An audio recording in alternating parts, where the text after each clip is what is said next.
Well, I guess if you're looking at this video, you are getting ready to go on an interview, and we want to do everything we can to help prepare you and get you ready for the interview. And today we're going to talk about why you really get hired. You know, I've noticed that a lot of people are willing to put a lot of preparation in on their resume. They'll spend lots of time getting every T crossed and every I dotted to get their resume exactly like they want it.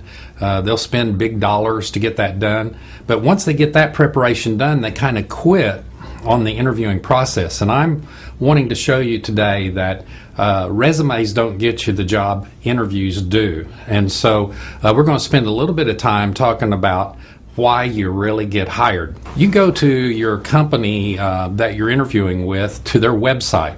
There is a ton of information there for you to learn about their competitors, learn about their products, learn about their history, why they're in business, and sometimes there's even information, if they're a publicly held company, about how they're doing financially. And so I would really suggest that you do a great job of doing some background study on the company you're about to interview with. We've prepared to go along with this video a series of questions that are typically asked in an interview. 19 questions that we've put together with their responses written out.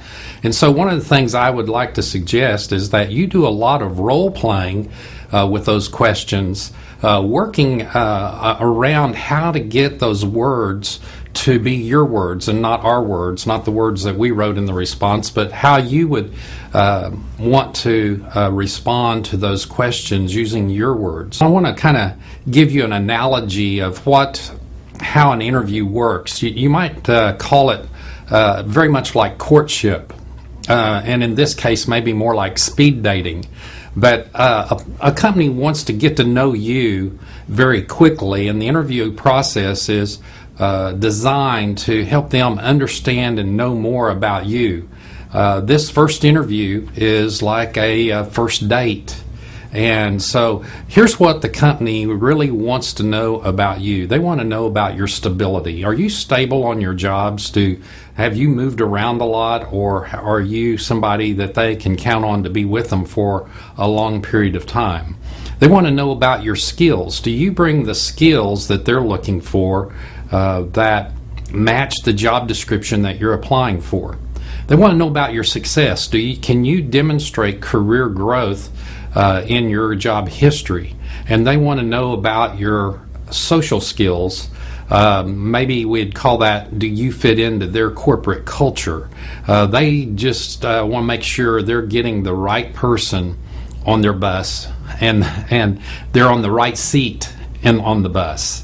And the final thing that they're looking for is your salary. They want to know, does your salary fit into their range? You know, if you need more money than they're willing to pay, you're probably interviewing for the wrong job. So those are the key elements of what the company is looking for. And that's what you really have to know about interviewing, is this is not about you and you getting a job. This is about the company. To wrap up this video, I wanted to give you one last step of preparation for the interview. I wanted to give you a system for how to answer questions. The system would be problem, action, result. You know, the reason the company asks the question is they have a problem. And what they're looking for is, have you had that experience in your past work history? What actions have you taken on it? And then what was your result? So your answer to many questions can be a problem, action, result answer. In other words, at my previous employer, we had this problem. I made this suggestion and we implemented it. As a result, we had this quantifiable result of we reduced late deliveries by 25%. And finally, I would just say, why do companies hire you is because you're prepared. Resumes don't get you the job, interviews do. I'll see you on the next video.